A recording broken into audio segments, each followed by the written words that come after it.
Hi, everybody. This is Silvio Canto in Dallas, Texas on Wednesday, December the 19th. Thursday, December the 19th. Forgive me. Thursday, December the 19th. And as we like to do at this time of the year, Christmas time of the year, we're going to be chatting with our good friend, Leslie Eastman, friend of our show and contributor to Legal Insurrection. So, Leslie, Merry Christmas. Merry Christmas to you and your wonderful audience. It's been really great to be stopping by this very, very busy news Yes. year and to kind of wrap it up with you and look forward to 2025 and hopefully a more prosperous and peaceful news period ahead.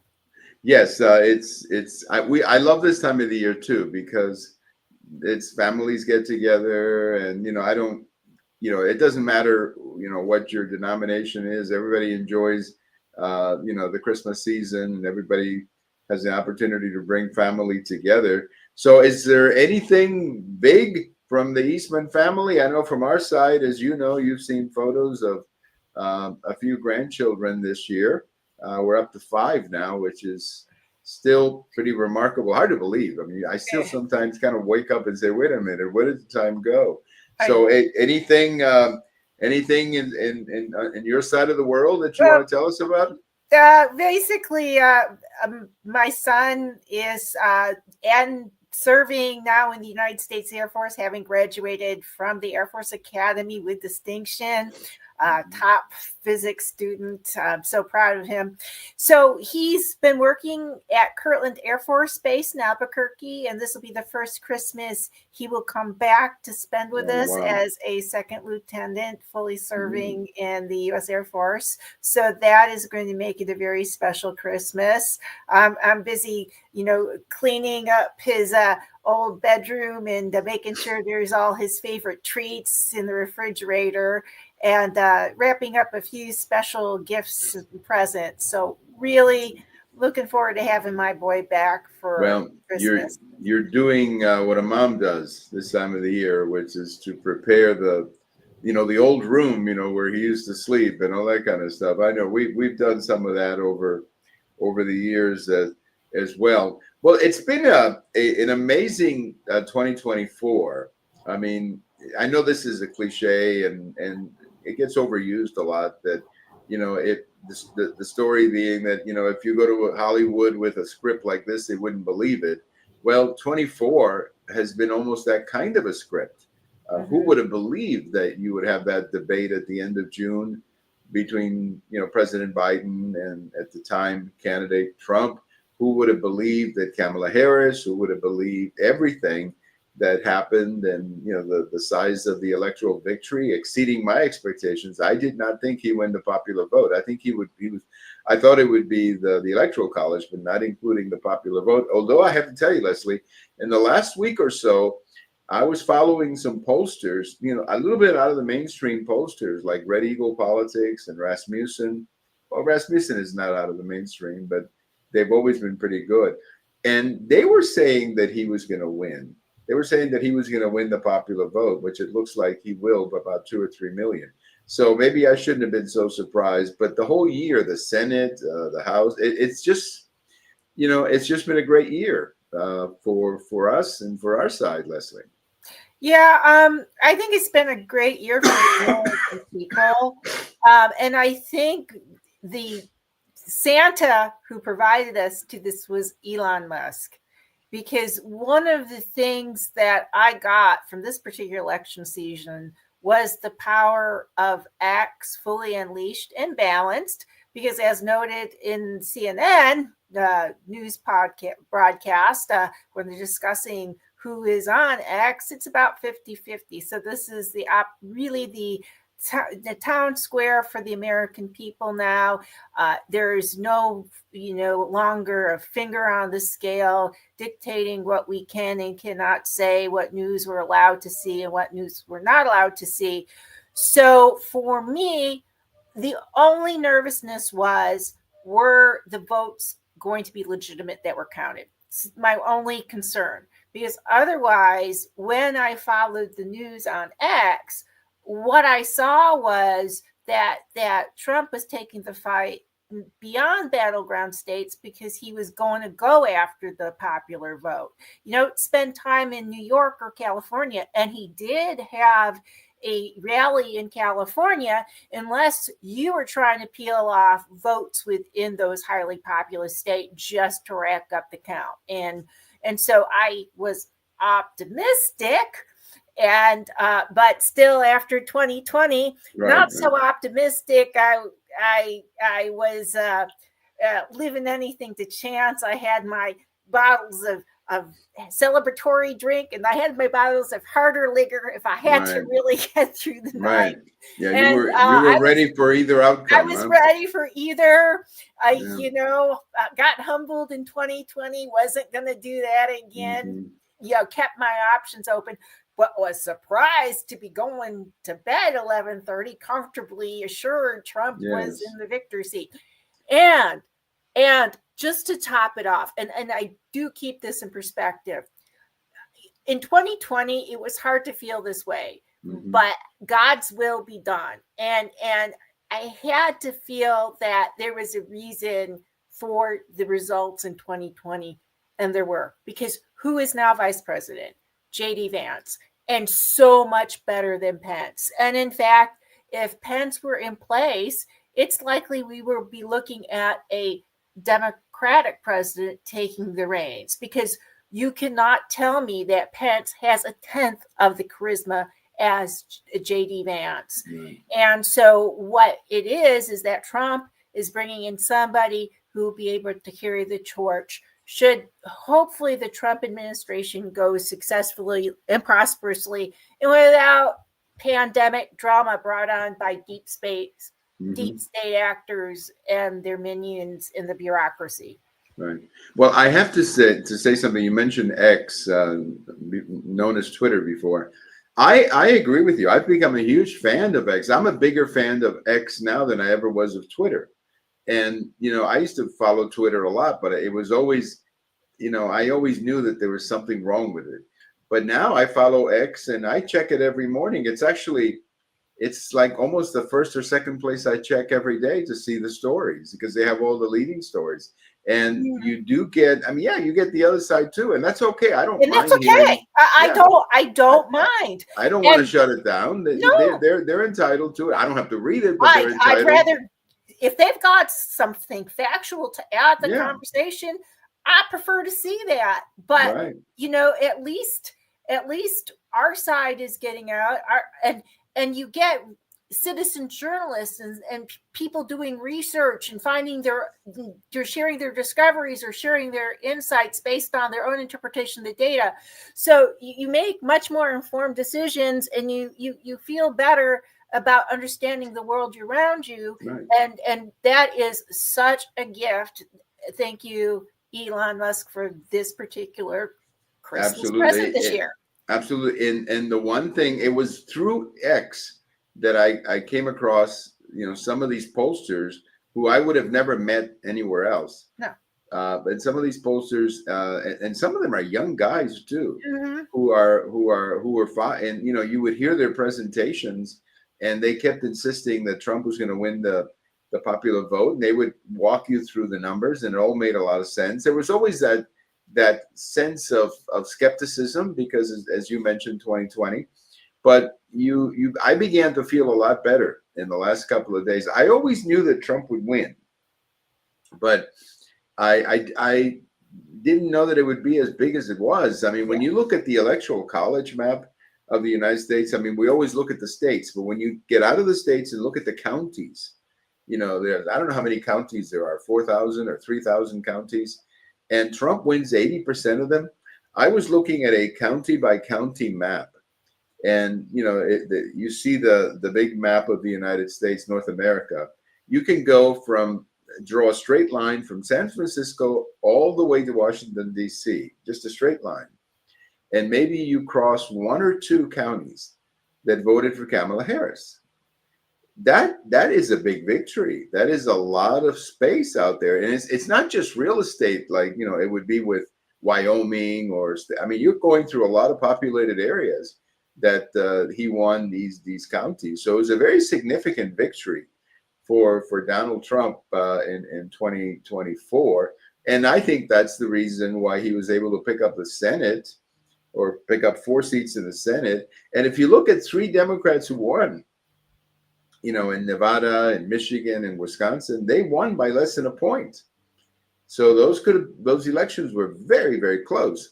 And I don't want to belabor or dwell in the past, but I still have my doubts about Nevada, how close that was. And I just that is the one election where maybe a recount wouldn't be a bad idea, because they take all those votes in Vegas, and it's tough to overcome, the political force that they have in Vegas. So, but anyway, I'm not trying to be a sore loser, but that is one result that we certainly can improve upon the way elections are conducted, at least, especially those where we're sending people over to Washington, D.C. to serve large swaths of this country. I think our federal election system and for the national offices really could use a makeover of some sort. Absolutely. And hopefully that will occur. But for right now,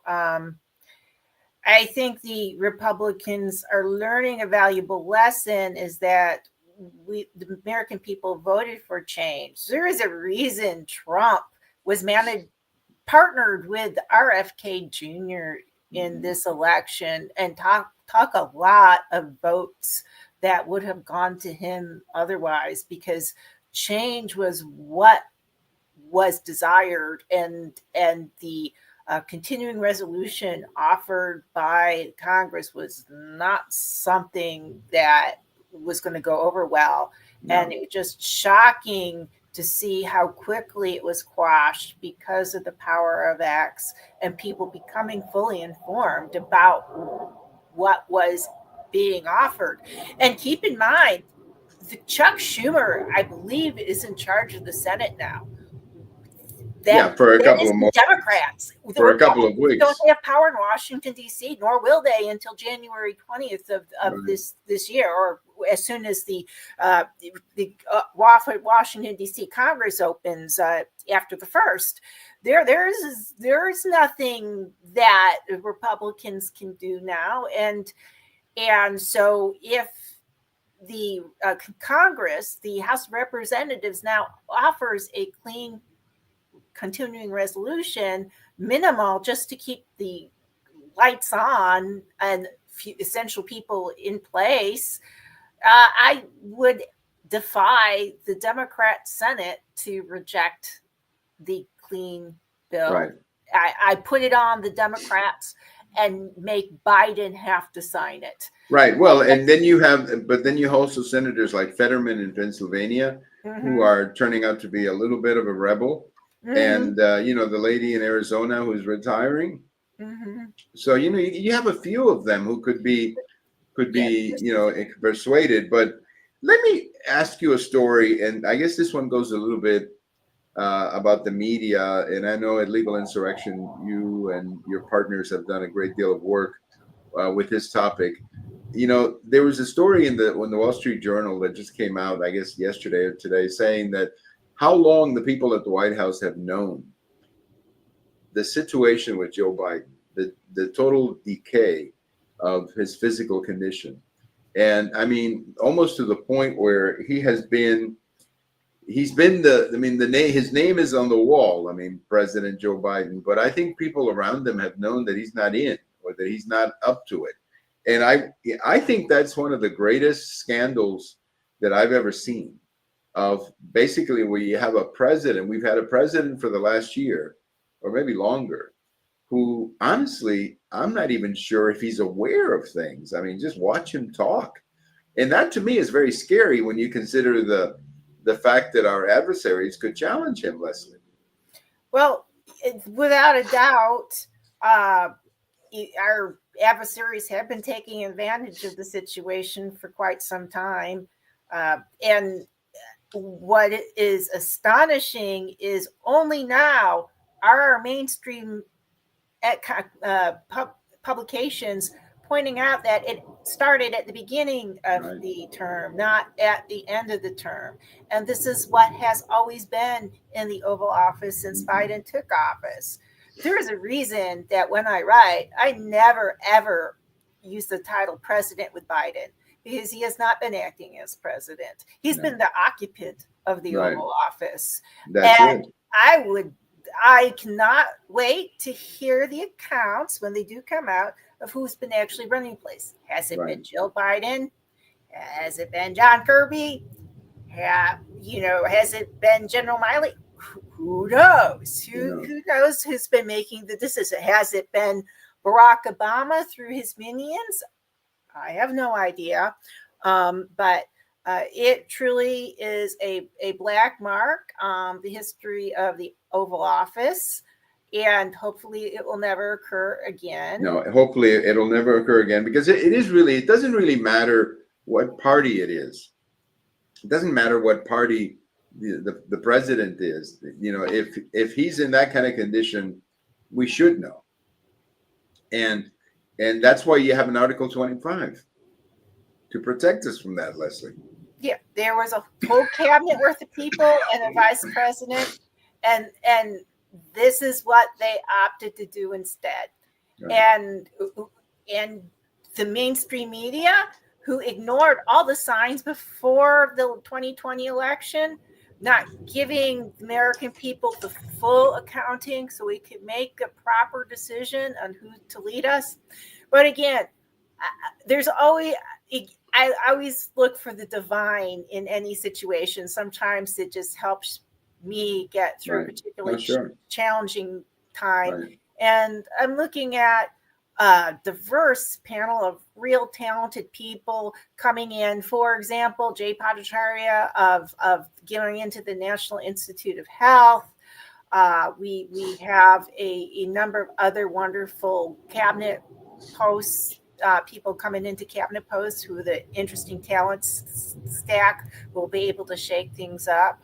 So I'm heartened that what Trump is bringing in is a much more invigorated, innovative team, and yet younger and more keen into planning for the future using the resources and technologies available. Right. So, and I'm looking forward to our successes in space. Yes, I agree with you. I always think about you when I read about that because of your son, and I feel that it's if you look at the team overall, it's a very young team.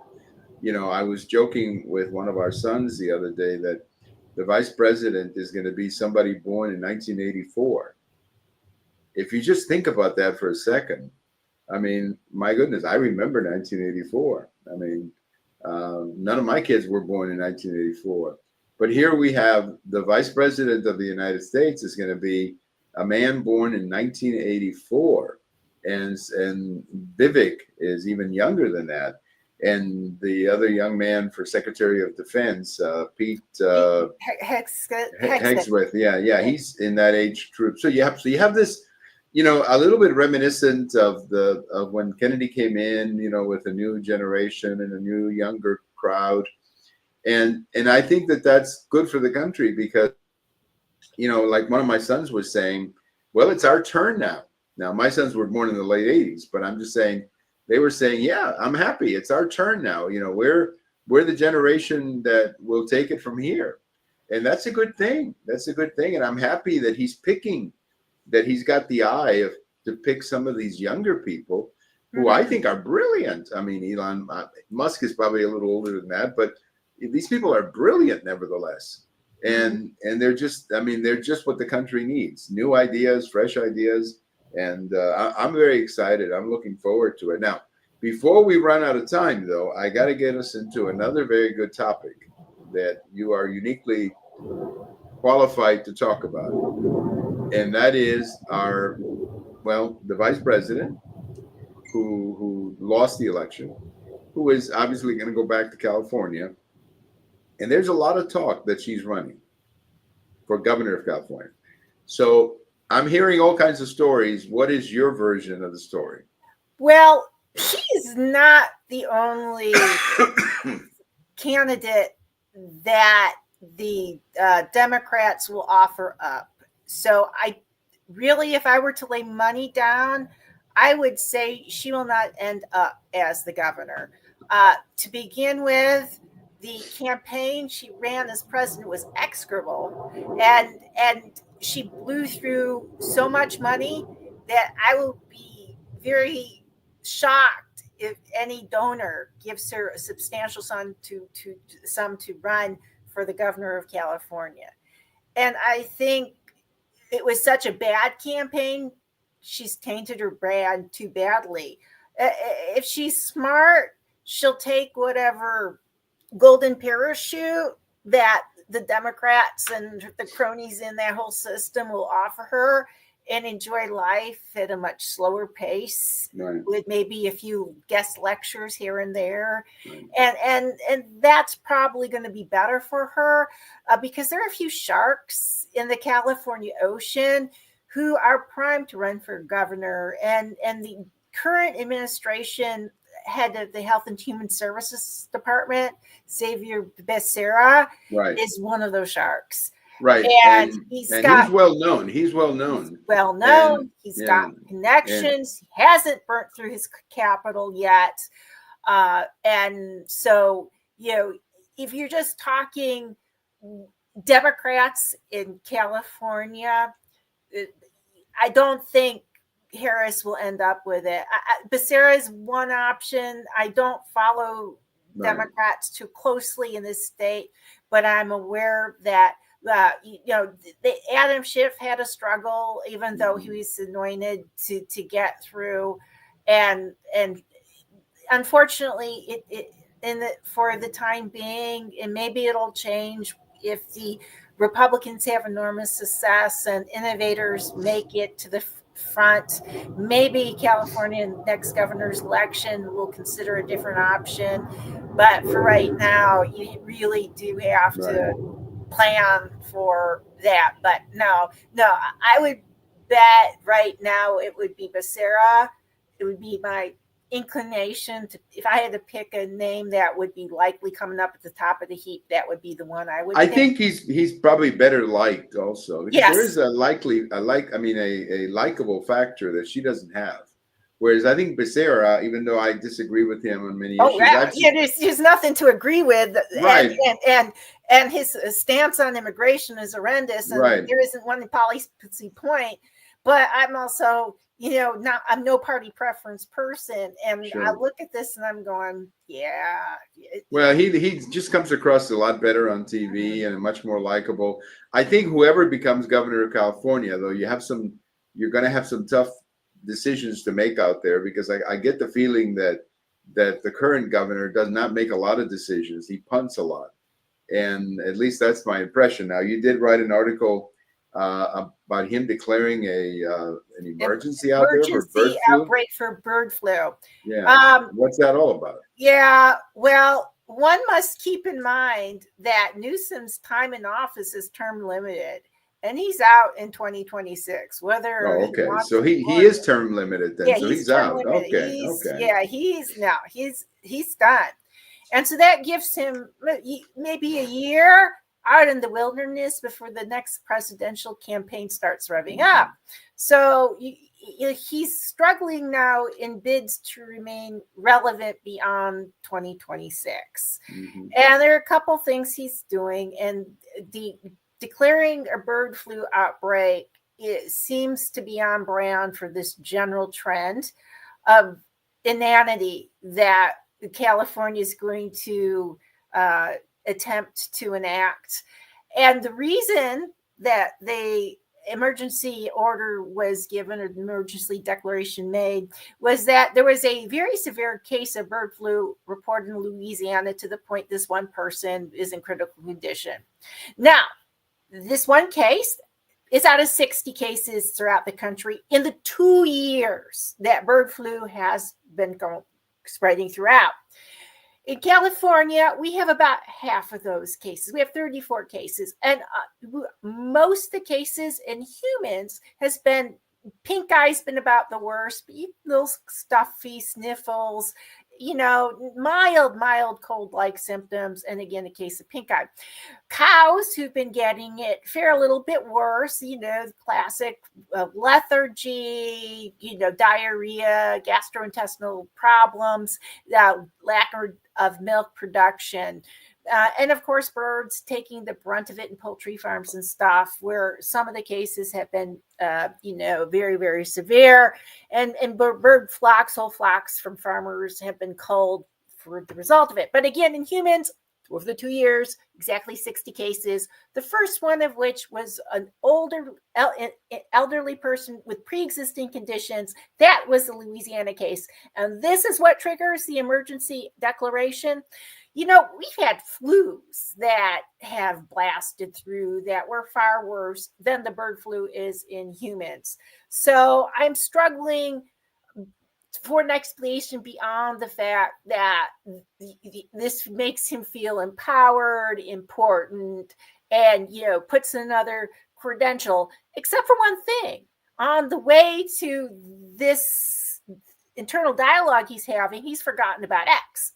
Because when the news broke on social media, that order was mocked roundly because people are not going back to COVID lockdowns, COVID orders. Mm-hmm. There is no way that, I don't even think if the case of the bubonic plague started breaking out, you would get people to do what they did in 2020 because it was full of failure. And we are still experiencing profound societal problems because of those COVID policies. So people are not going back. So whatever he thought he was doing with this order, it backfired, and he will not, it'll be something that's brought up in 27, 28, and I do not think it's going to serve his chances at getting the nomination for the presidency. Right. I think that, and I've looked at some, some studies done by these young pollsters I was telling you about, and they still see, J.D. Vance defeating Newsom in 28 simply because of what's happening with the Electoral College in the United States and the number of people who have moved out of blue areas to red areas. But I just don't feel, Newsom doesn't play well. And, he thinks he's very charming and he's very slick, but he really doesn't play well when he gets out of the blue area. He doesn't seem to have the ability to go beyond that. That's why I keep telling Democrats, if they think they have a chance to win, they need to be looking at Shapiro in Pennsylvania, who I think is the stronger candidate who could play well in some of the red areas. If, let's say, Trump has a bad second term or bad presidency and J.D. Vance is in a weak position because of it. But Newsom isn't the guy. There's just too much blue state, image of Newsom that just won't fly. That's just my impression.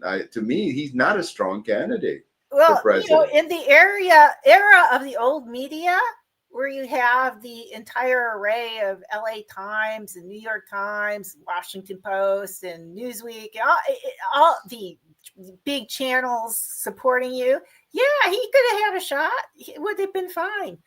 But in the world of X and podcasts, where you have to be knowledgeable and you have to be able to dialogue honestly, and you get called on hypocrisy. And remember, people, among the biggest scandals Newsom has is the fact that when he shut down our state, he was partying with friends at the French Laundry restaurant, a very posh restaurant. People are not forgetting that. And you can't do that anymore. The rules have changed. And that's right. He different game. Yeah, he's playing by the old set of rules, and the rules have changed. No, you're right about that. There is a certain Bill Clinton quality to him, in the sense that Clinton was very slick and was very good. But you're right, the rules have changed. Different media. One quick thing I wanted to ask you: you wrote an article about coal use and the fact that it's up significantly because of China and India. So I guess, is that the end of the Paris Climate Accords? Because, I mean, what else? I mean, if you've got China and India, burning coal like this, obviously they didn't get the Paris memo. Well, no, they got the Paris memo, and they will mouth the Paris memo, but they won't live the Paris memo. The Paris, No, the they UN, signed it. They signed it, but they had no intention of enforcing it. Right? Yeah, because why would you let your people who otherwise might be buying your coal, let them enact it. Meanwhile, you get your coal less expensively, your population has its energy, and your people are prosperous, and they'll let you in. It's just the only calculation. It's called the iron law of electricity. That's in the end, people are going to go for the electricity source that is efficient and inexpensive, and they'll make that decision every time because they actually have to answer to their people. Even if they're a dictator, and we're going to see this, I think, in the upcoming 2025, if their people get unhappy enough, they are no longer a dictator. So that's right. No, you're right. Everybody in the position to make energy policy within their nations is forced to make. Well, look, that's I didn't mean to interrupt you. Go ahead and finish. I could go on forever. No, but what I was saying, I think that's what you're seeing in Canada. Yeah. Where, they Trudeau instituted all these very green policies, and it all sounds real good. I mean, it sounds great, but then people start getting their electric bills and they're going, wait a minute. Nobody told me that I was going to have to pay so much more. I thought that was supposed to be somebody else paying. So, yeah, I mean, I just thought it was amusing, the article that you wrote about China and India, because several times in the past, we've talked about the Paris climate change accords, and I always knew that it would eventually be destroyed by China. Not that they specifically destroyed it, but I'm just saying, the United Nations is run by bureaucrats for the purpose of serving those bureaucrats. They choose luxury locations, and the last one they chose was the petro state of Azerbaijan, excuse me, and it's headed up by a dictator, and it was who, again, certainly petrodollars, and the dictator came in as the host of the nation and basically said, the oil is a gift from God and we're using it. Right. Enjoy your shrimp and lobster. Exactly. It's just kabuki theater to make eco-activists feel important and to drain monies toward eco-activism so they can continue. It makes no meaningful difference to our climate, as my post scientifically proves through a focus on solar cycles. God bless the people of China and India and every other nation who makes energy policy choices that make sense for them. Right. And the best thing for people is to give them cheap energy. That's how they prosper. That's how they build things.